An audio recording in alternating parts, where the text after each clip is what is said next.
Bismillahirrahmanirrahim. Alhamdulillahirabbil alamin. Wassalatu wassalamu ala asyrafil anbiya'i wal mursalin wa ala alihi wa sahbihi ajma'in. Subhanaka la 'ilma lana illa ma 'allamtana innaka antal 'alimul hakim. Rabbi shrah li sadri wa yassir li amri wahlul 'uqdatam min lisani yafqahu qawli. Yang dikasihi pengurusi masjid serta ajaran puasa, tuan-tuan imam, tuan-tuan milad, tuan-tuan guru, para ulama, hadirin dan hadirat, muslimin, muslimat yang dirahmati dan dikasihi Allah Subhanahu wa taala sekalian. Alhamdulillah, kita memanjatkan kesyukuran kita kepada Allah Subhanahu wa taala yang dengan limpah kurnia inayahnya Allah Subhanahu wa taala memberikan kita keizinan untuk sama-sama dalam majlis ilmu yang penuh dengan keberkatan selepas kita menunaikan solat maghrib secara berjamaah. Kita berniat i'tikaf di dalam masjid ini kerana Allah Ta'ala. Kita berzikir kepada Allah Subhanahu wa taala, diberikan kesempatan untuk berdoa kepada Allah Subhanahu wa taala. Alhamdulillah, syukur kepada Allah Subhanahu wa taala di atas segala nikmat yang Allah Subhanahu wa taala. Alhamdulillah, syukur kepada Allah Subhanahu wa taala yang memelihara kita daripada segala macam wabak malapetaka. Di Pulau Pinang alhamdulillah masih lagi agak terkawal. Di Selangor daripada lanjut pula di KPD ke bulan November pula, sambung lagi 2 minggu. Kita sama-sama manfaatkanlah kelapangan yang Allah Taala bagi kat kita ni. Sementara boleh main lagi ke masjid, kita minta jauhlah daripada jadi macam hak mula-mula dulu kan, yang terjadi di Selangor sekarang. Nak main masjid tu tak boleh, nak kuliah pun tak boleh. Ni sebenarnya nikmat daripada Allah SWT. Orang yang rasa benda tu berharga, rasa benda tu bernilai, bila dia tidak ada, tak dapat benda tu, dia akan rasa suatu kehilangan. Jadi sementara Allah SWT bagi kita kelapangan ini, peluang ini, gunakanlah dengan sebaik-baiknya. Boleh main masjid, alhamdulillah, walaupun duduk jarak-jarak. Saya duduk jadi imam masjid Batu tu, teringin nak sebut dekat di jemaah, sawu sufakum, luruskan saf, rapatkan saf. Tak boleh nak sebut rapatkan saf. Kerajaan tak bagi. Tak boleh duduk rapat-rapat saf, duduk jauh-jauh, jarak-jarak. Nampak ke mana? Nikmat solat berjemaah tu Allah SWT tarik lah. Walaupun boleh main jemaah ke masjid, tapi tak boleh nak main rapat-rapat. Nak salam dengan sahabat-sahabat pun takut-takut. Kod dia ni ada virus ke, kita pun tak tahu, benda tak nampak. Dan kena hati-hati lah. Bila nak kena, kita tak tahu kan. Minta Allah SWT pelihara kita, insyaAllah. Namun dalam kesempatan masa yang ada ni, insyaAllah kita sambung kembali perbicaraan kita daripada kitab Fiqhul Harakah min Siratin Nabawiyah. Tajuk malam ni bermulanya hijrah. Kita ni dalam bulan Rabiul Awal, bulan kelahiran Nabi Muhammad sallallahu alaihi wasallam. Mungkin setengah-setengah tempat ada buat sambutan maulud kan, secara kecil-kecilan, secara PKP begitulah. Dan kita ni setiap bulan duk kuliah tentang cerita tentang sirah Nabi Muhammad sallallahu alaihi wasallam. Walaupun bukan bulan Rabiul Awal, kita masih bercerita tentang sirah Nabi Muhammad sallallahu alaihi wasallam. Tanda kita sayang dan kasih, rindu kepada baginda Nabi sallallahu alaihi wasallam. Bermulanya hijrah dengan selesainya Bai'atul Aqabah atau Bai'atul Kubra, bermakna tegaklah negara Islam di tengah-tengah padang pasir yang hangat dan kepejalan batunya yang diselubungi jahiliyah. Sesuatu hasil yang sangat besar artinya kepada dakwah Islamiah. Oleh itu orang-orang Islam dari seluruh pelosok diseru pergi semuanya ke Yathrib, yakni ke arah menunaikan perintah Allah. Bukan sahaja untuk melepaskan diri dari belenggu kezaliman yang ada di Mekah, bukannya mundur ke belakang bagi melarikan diri dari sendaan dan ejekan, tetapi yang lebih penting dari segala-galanya ialah meneruskan kewajipan menegakkan Islam dan menunaikan perkara-perkara yang baru dihasilkan dan peluang yang mesti diisi bagi meneruskan perintah Allah Subhanahu wa taala dalam konteks bermasyarakat dan bernegara. Dengan perintah Allah dan Rasulnya bermulalah hijrah. Hijrah daripada Mekah ke Madinah, ataupun pada masa itu namanya Yathrib, adalah perintah Allah Subhanahu wa taala. Allah Subhanahu wa taala memerintahkan Nabi sallallahu alaihi wasallam untuk berhijrah sama-sama dengan para sahabat radhiyallahu anhum ajma'in. Suatu perintah Allah SWT hanya mempunyai 1000 sejuta hikmah yang tersendiri.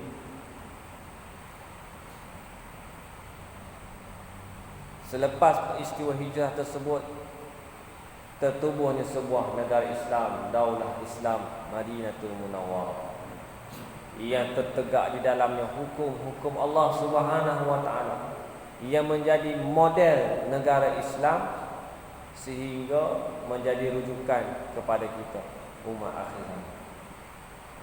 Nabi sallallahu alaihi wasallam buat perkara tersebut bukanlah atas kehendak Nabi sallallahu alaihi wasallam sendiri semata-mata, tetapi atas perintah Allah Subhanahu wa taala. Bukan pandai-pandai Nabi sallallahu alaihi wasallam berhijrah, bukan lari, ataupun seperti mana yang disebut oleh salah seorang ahli parlimen dulu, dia kata apa? Nabi seorang pelarian. Begitu berani menghina Nabi Muhammad sallallahu alaihi wasallam. Sedangkan Nabi sallallahu alaihi wasallam berhijrah atas perintah Allah Subhanahu wa taala. Apa yang Nabi sallallahu alaihi wasallam sebut pun bukannya daripada kehendak Nabi sallallahu alaihi wasallam. Wa ma yantiqu 'anil hawa in huwa illa wahyun yuha. Dan tidaklah Nabi SAW sebut perkataan bagi tahu khabar, bagi tahu benda-benda yang daripada nafsu baginda Nabi SAW sendiri.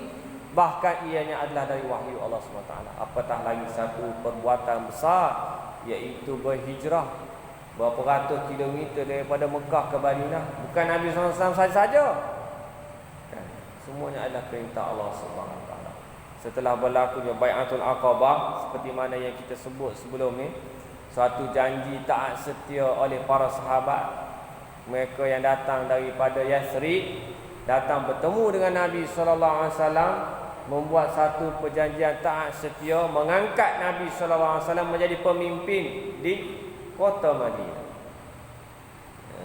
Inilah menunjukkan bahawa Islam itu bukan hanya sekadar sembahyang, puasa, zakat, haji, termasuklah juga jihad dan hijrah.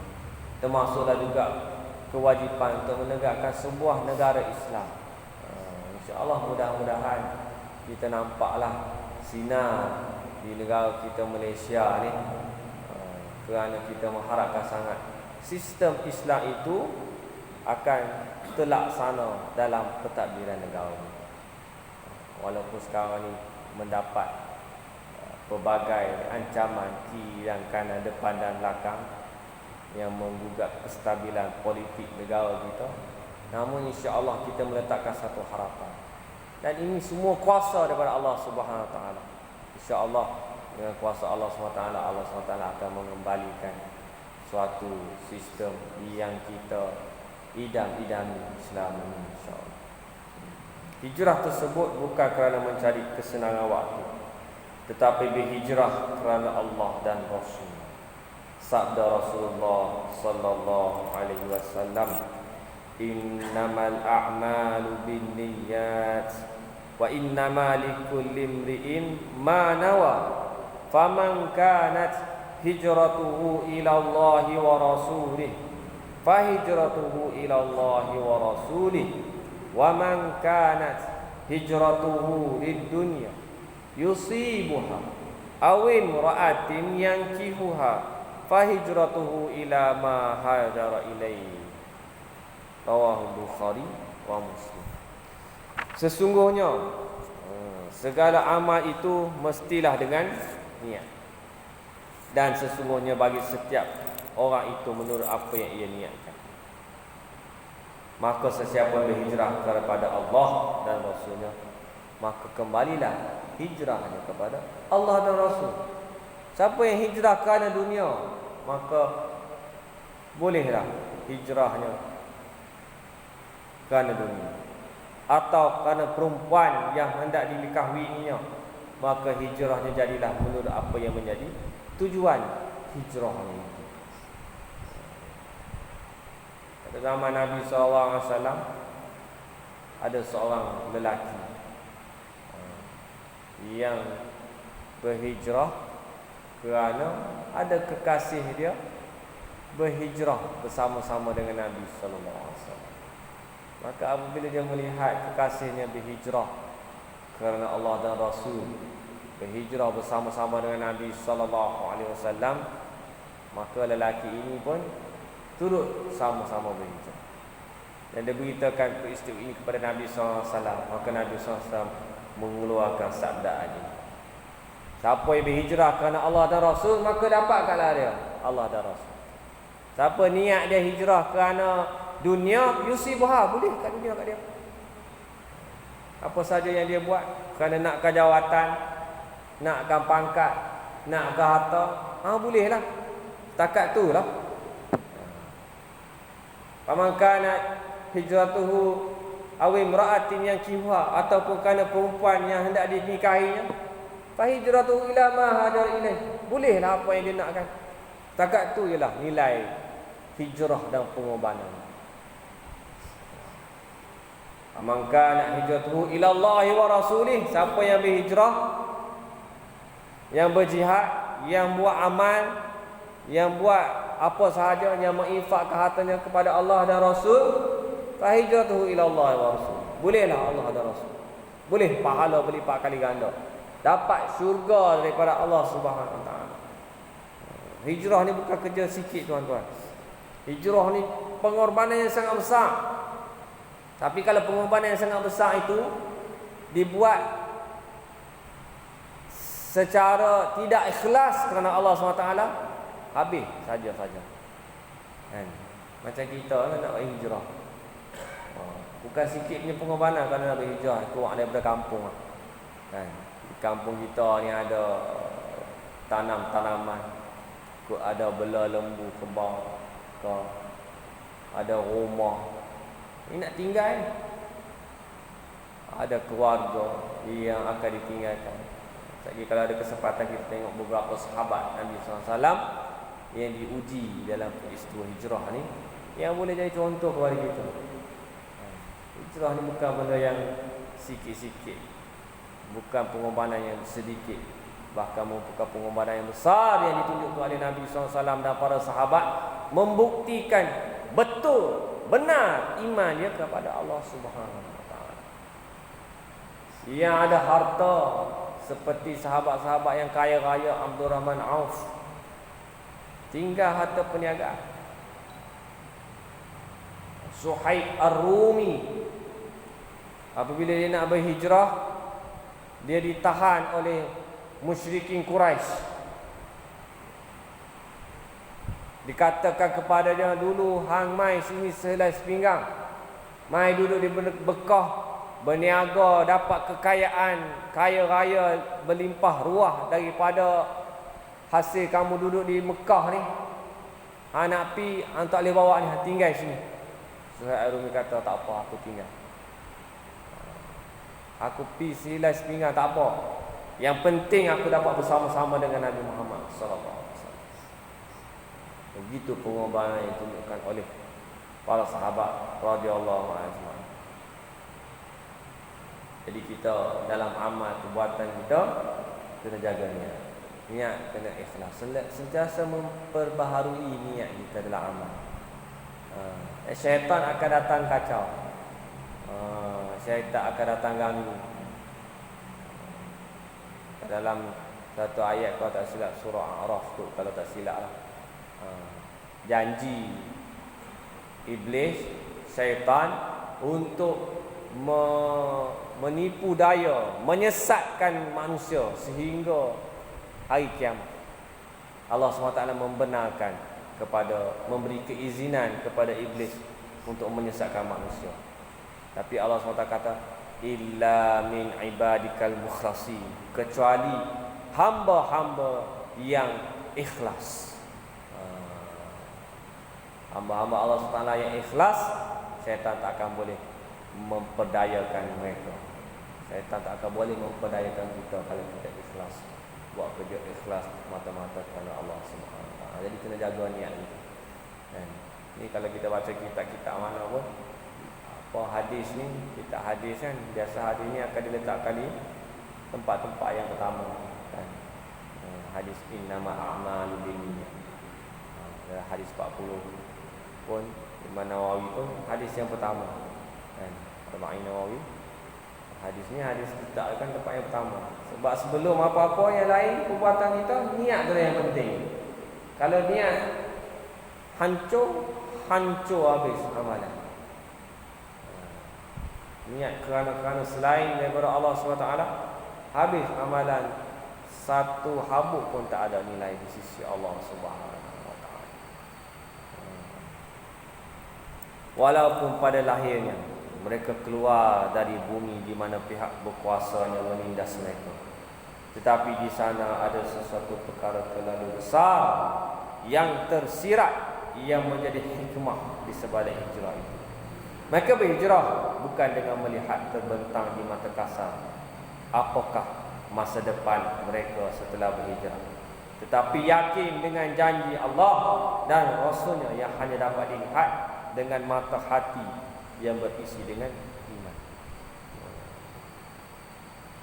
Jadi mereka ni kira-kira betul-betul tawakal kepada Allah, membuat sesuatu perkara yang memang tak boleh nak jangka. Apa yang akan berlaku di sana pun tak tahu.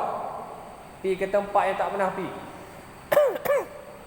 Nak duduk di sana, tinggalkan tempat kelahiran, tinggalkan keluarga, tinggalkan kampung halaman,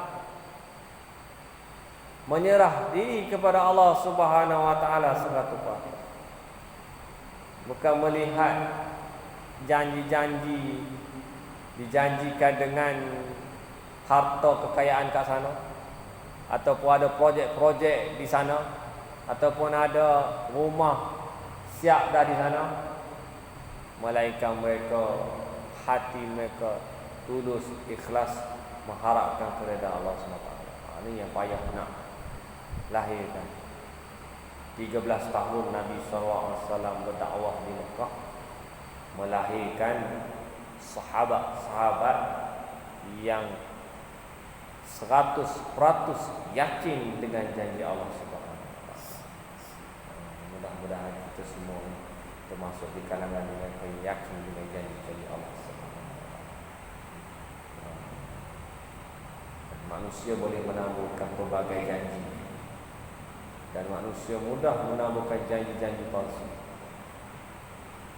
Walakinna Allah la yukhliful mi'ad. Sedangkan Allah Subhanahu Wa Taala itu tidak akan memungkiri janji. Janji Allah Subhanahu Wa Taala dengan pahala, yakin kita dapat pahala. Janji Allah Subhanahu Wa Taala dengan syurga, yakin kita akan dapat syurga daripada Allah Subhanahu Wa Taala. Orang-orang Islam memulakan hijrah menuju ke Yathrib, manakala orang-orang musyrikin pula tidaklah berdiam diri atau berlepas tangan sahaja. Di sana telah berlaku beberapa perkara ketika berjalan hijrah. Cerita dalam kitab ni ada tiga kisah para sahabat. Tengoklah mana sempat kan. Dan ni PKP tak boleh nak kuliah lama-lama. Ada 17 minit lagi. Kita cerita satu lah kisah sahabat, insya-Allah. Peristiwa yang menimpa Abu Salamah dan keluarga radhiyallahu anhum. Abu Salamah ialah di antara angkatan pertama melakukan hijrah. Apabila beliau mengambil langkah bersama isteri dan anaknya untuk berhijrah, tiba-tiba dihalang oleh keluarganya dan keluarga isterinya. Keluarga isterinya mengambil isterinya, Ummu Salamah radhiyallahu anha, dan keluarganya mengambil anaknya. Abu Salamah meneruskan hijrahnya tanpa anak, tanpa isterinya. Selepas perginya Abu Salamah, setiap pagi, setiap petang, Ummu Salamah radhiyallahu anha menangis kesedihan. Akhirnya ada di kalangan keluarga mereka yang rasa kasihan melihat keadaannya begitu. Lalu mereka berusaha supaya dikembalikan anaknya dan dibenarkan dia pergi ke tempat suami dia Yasrib. Ummu Salamah bersama anaknya bersedia untuk berhijrah bagi menghalangi perjalanan di padang pasir yang jarak jauhnya 500 km. Apabila sampai di Tan'im, mereka bertemu dengan Uthman bin Talha bin Abi Talha. Dia memberi pertolongan dengan menghantarkan Ummu Salamah dan anaknya hingga ke Quba dan berkata kepada Ummu Salamah, "Pergilah, suamimu berada di negeri ini. Mudah-mudahan diberkati Allah." Kemudian ia kembali semula ke Mekah.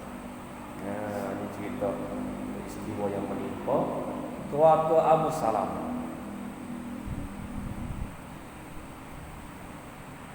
Mereka ditahan oleh keluarga masing-masing.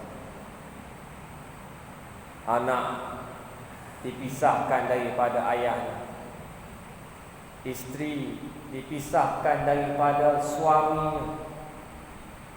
Demi menunaikan perintah Allah Subhanahu wa taala, seorang suami sanggup meninggalkan isteri dan anak. Perjalanan sejauh 500 km. Dari sini ke KL berapa ada? Ada 300 km. Kita pergi KL 4 jam, 3 jam setengah hak laju sikit. Naik motor mungkin 3 jam, 2 jam lebih sampai. Itu dengan kenderaan 500 km padang pasir, panas. Jalan kaki, naik unta. Bukan ada RNA tengah jalan ke, ada jalan siang malam berapa hari, seminggu lebih perjalanan di padang pasir yang panas terik, malam sejuk yang teramat sangat. Tetapi para sahabat radhiyallahu anhum sanggup menempuhi, sehingga Abu Salamah diuji sedemikian rupa. Dululah sang suami meninggalkan anak dan isterinya, sehingga isterinya menangis tanpa henti dan menyebabkan ahli keluarga mereka merasa kasihan apabila memisahkan isteri dengan suami. Kemudian isteri dia dengan anaknya, Ummu Salamah dan anaknya, meneruskan hijrah, bertemu kembali dengan suaminya yang tercinta. Allah SWT uji masing-masing dengan perpisahan. Kita yang ada isteri yang menyayangi isteri kita, tinggal 2-3 hari pun tak ingat. Yang ni ada zaman komunikasi, sat mesej, sat telefon. Abang sampai mana dah? Kan? Tu hak ambil berat lah, hak tak ambil berat tak tahu lah. Kan? Hak ambil berat, abang sampai mana dah? Bukan apa, takut ikut lain. Jadi begitu. Sahabat Abu Salamah radhiyallahu anhu diuji sedemikian rupa, tinggal keluarganya dan pergi menyahut seruan Allah Subhanahu wa taala. Kemudian ada seorang sahabat lagi nama Suhaib Ar-Rumi, pula menghadapi tekanan dengan cara yang lain apabila ia bertolak untuk berhijrah dengan membawa harta kepunyaannya. Tiba-tiba ia dihalang oleh orang-orang musyrik Mekah. Mereka berkata, "Kamu datang ke tempat kami dalam keadaan papa dan bangsa. Setelah berharta kamu mahu melakukan perkara ini, mahu meninggalkan negeri ini dengan dirimu dan hartamu pula." Suhaib menjawab, "Bagaimana kalau aku serahkan harta ini? Adakah kamu akan benarkan aku pergi?" Mereka menjawab, "Ya." Lalu Suhaib menyerahkan harta yang dibawanya itu kepada mereka dan dia dibenarkan pergi. Suhaib Ar-Rumi, seorang sahabat Nabi yang berbangsa Rom, yang merantau ke Mekah dan mengucapkan syahadah di hadapan Nabi Muhammad sallallahu alaihi wasallam. Ceritanya panjang, macam mana dia bertemu dengan Nabi sallallahu alaihi wasallam. Maka Allah Subhanahu wa taala menguji dia dengan peristiwa hijrah. Perintah Allah Subhanahu wa taala untuk berhijrah disahut oleh Suhaib Ar-Rumi. Ketika dia datang ke Mekah, sehelai setinggal tak ada apa. Duduk di Mekah mungkin duduk berniaga, kaya, kumpul harta kekayaan. Apabila nak pergi berhijrah, ditahan oleh musyrikin Quraisy. Musyrikin Quraisy kata, "Hang mai dulu papa ke dana. Tidak punya apa-apa. Datang mencari kekayaan di bumi Mekah." Mekah ni dia tempat persimpangan. Daripada timur ke barat, utara ke selatan, mereka kena lalu kat kota Mekah. Jadi Mekah ni satu tempat trading, tempat tempat pertukaran barang, tempat berniaga yang sangat strategik. Jadi Suhaib ni antara orang yang kaya raya dengan perniagaan, hasil dulu di bumi Mekah. Apabila dia nak keluar, ditahan oleh musyrik Quraisy. Maka dengan penuh keimanan kepada Allah Subhanahu wa taala, menawarkan segala hartanya, "Mahukah kamu aku bagi semua harta aku, hang lepaskan aku pergi?" Dengan tawaran tersebut, Allah Subhanahu wa taala menurunkan satu ayat khusus untuk Suhaib, menceritakan tentang sifat, "Wa minan nasi man yashri nafsahu ibtigha'a mardatillah wallahu raufum bil ibad." Dan di antara manusia ada yang mengorbankan dirinya kerana mencari keredaan Allah SWT. Dan Allah itu maha penyantun. Allah itu maha penyantun terhadap hamba-hamba. Allah SWT memuji sifat yang ada pada Suhaib ini. Perkara ini diriwayatkan oleh Ibn Abbas radhiyallahu anhu bersempena dengan peristiwa itu. Dinukilkan oleh Allah SWT dalam suratul Baqarah ayat 207. Menurut riwayat yang lain pula, apabila sampai berita itu kepada Rasulullah sallallahu alaihi wasallam, maka Rasulullah terus berkata kepada Suhaib, "Rabiha Suhaib, Rabiha Suhaib." Beruntunglah Suhaib, beruntunglah. Nabi sallallahu alaihi wasallam menguji sifat mulia yang ada pada sahabat Nabi bernama Suhaib, sanggup mengorbankan hartanya kerana Allah Subhanahu wa taala. Manusia ikhlas seumpama ini sewajarnya lah menjadi contoh. Kita jadikan mereka sebagai contoh. Sirah Nabi SAW sahabat-sahabat yang dijadikan dengan syurga bukanlah satu-satu. Bahkan mereka itu menjadi pedoman, panduan kepada kita. Sahabat-sahabat Nabi ni ada pelbagai manusia. Ada yang kuat, ada yang lemah. Ada yang kaya, ada yang miskin. Ada lelaki, ada perempuan. Semuanya mewakili kehidupan bermasyarakat supaya manusia boleh ambil contoh sesuai dengan diri dia. Orang kaya, dia kata dia kaya, sampai tak ada nak main masjid. Sahabat Nabi ada yang kaya, Abdul Ma'af kaya, ni Suhaib Ar-Rumi kaya raya. Boleh saja berhijrah, boleh saja berjihad di jalan Allah SWT, boleh saja buat kerja Islam. Aku susah, aku miskin, nak kena kerja, susah nak masjid, sibuk, tak ada duit. Sahabat-sahabat Nabi yang miskin pun ramai beribadah kepada Allah SWT. Makan tak tentu, makan pun ikut orang bagi. Sahabat-sahabat Nabi SAW, Ahlus Suffah yang duduk menuntut ilmu dengan Nabi SAW, orang yang susah, tetapi mereka sentiasa taat kepada perintah Allah SWT.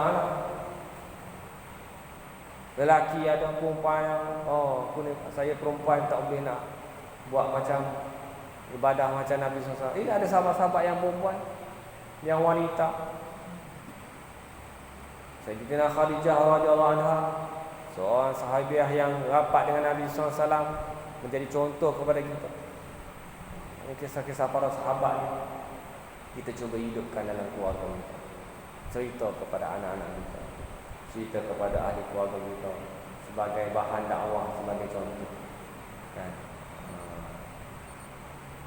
Budak-budak, anak-anak, cucu-cucu kita ni sekarang ni disajikan dengan tokoh-tokoh yang direka, dicipta. Disajikan dengan tokoh-tokoh UPIP, disajikan dengan tokoh-tokoh kartun, superhero. Dan kita lupa tokoh-tokoh yang sebenarnya mencorak dunia ini adalah para sahabat radhiyallahu anhum yang mentafsirkan hadis, yang mentafsirkan Al-Quran secara zahir, secara real, secara praktikal, yang kita boleh jadikan contoh, yang kita boleh ikut.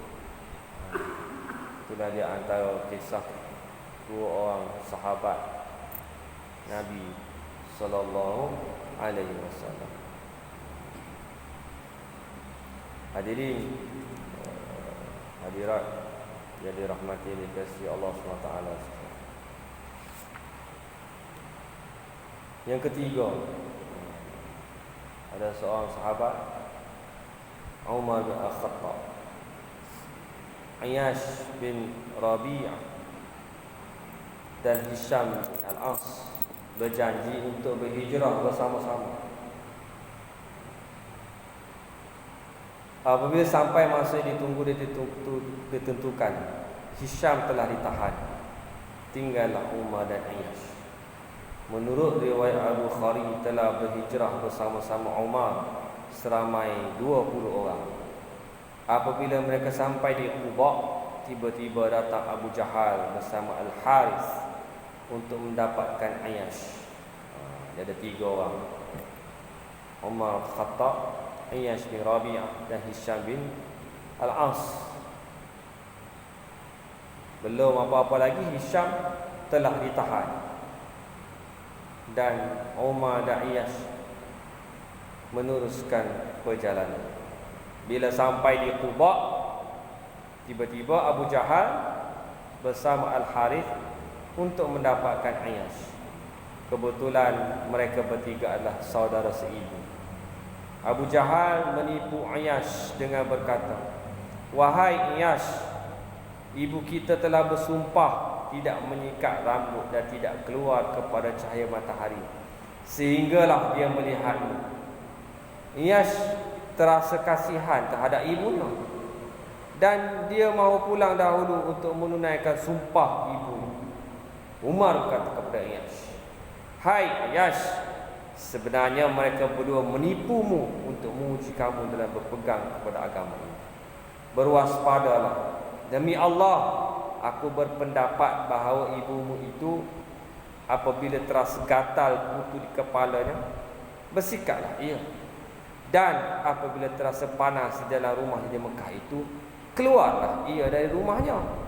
Iyash bawa pulang juga. Apabila sampai di tengah jalan, Abu Jahal dan rakannya memberkas Iyash dan dibawa pulang ke Mekah dalam keadaan diberkas dan diikat dengan tali. Abu Jahal berkata kepada orang ramai, "Buatlah kepada orang-orang bodoh di kalangan kami sebagaimana kami lakukan kepada orang-orang kami yang bodoh ini." Menurut riwayat Ibnu Hisham, setelah Rasulullah SAW berhijrah ke Madinah, ia berkata kepada sahabat, "Siapakah di kalangan kamu yang sanggup membebaskan Iyash dan Hisham yang sedang ditahan di Mekah?" Lalu Al-Walid bin Al-Walid radhiyallahu anhu menyahut seruan Rasulullah SAW dengan berkata, "Akulah yang akan menjalankan tugas itu ya Rasulullah." Al-Walid pun pergi ke Mekah dengan cara bersembunyi dan mengintip di manakah kedua sahabat itu ditahan, sehinggalah ia dapat menjejak seorang perempuan yang membawa makanan, dan didapati makanan itu dibawa ke tempat di mana kedua sahabat itu ditahan di sebuah rumah tidak beratap. Setelah tiba malam, Al-Walid memanjat dinding dan memutuskan belenggu yang mengikat kedua sahabat itu dan pulang dengan selamat ke Madinah. Ini kisah nak pergi hijrah tapi kena tipu dengan Abu Jahal. Walaupun nama Abu Jahal, Abu yang bapa jahil, tapi dia cerdik. Dia trik Iyash. Dia kelentung Iyash. Dia kata Mu'ang sakit dah, angin, sampai dia kesian kepada ibu. Percaya kepada kata-kata Abu Jahal. Sampai dia ikat Iyash, tak mau bagi Iyash berhijrah dengan Nabi Muhammad SAW. Ini antara ujian yang ditempuhi oleh para sahabat radhiyallahu anhum dalam perjuangan Islam. Di sana ada pelbagai ujian. Allah SWT akan uji ikut iman masing-masing, ikut tahu mana kelemahan dia. Ada orang lemah dengan harta, ada orang lemah dengan keluarga, ada orang lemah dengan mak. Antara contoh-contoh yang dibawakan oleh Tuhan kita ini, bahawa sepanjang perjalanan dakwah, perjalanan jihad, di sana akan ada ujian-ujiannya menimpa. Tinggal lagi atas kita untuk memilih, sama ada kita ini memilih diri kita ini untuk bersama-sama dalam perjuangan seumpama perjuangan Nabi sallallahu alaihi wasallam, ataupun memilih untuk tidak bersama-sama dan hanya menjadi penonton sahaja. Mudah-mudahan Allah SWT memberi kekuatan kepada kita, memberikan sedikit semangat kepada kita untuk bersama-sama memperjuangkan agama Allah Subhanahu Wa Taala ini. Kerana inilah kehidupan Nabi SAW, inilah kehidupan para sahabat. Ikut apa yang kita buat sekarang, ikut keadaan kita sekarang, kita fikirlah macam mana cara kita ni boleh menyumbang untuk agama Allah SWT, cara kita ni boleh berkhidmat untuk agama Allah SWT. Kita yang memilih jalan ini sendiri untuk diri kita. InsyaAllah, mudah-mudahan Allah SWT memberi kekuatan kepada kita. Waktu isyak pada masuk, InsyaAllah ada rezeki kita jumpa bulan harapan, InsyaAllah. Bismillah. Subhanakallah wa bihamdika asyhadu an la ilaha illa anta astaghfiruka wa atubu ilaik. إلا الذين آمنوا وعملوا الصالحات وبالله التوفيق. السلام عليكم ورحمة الله.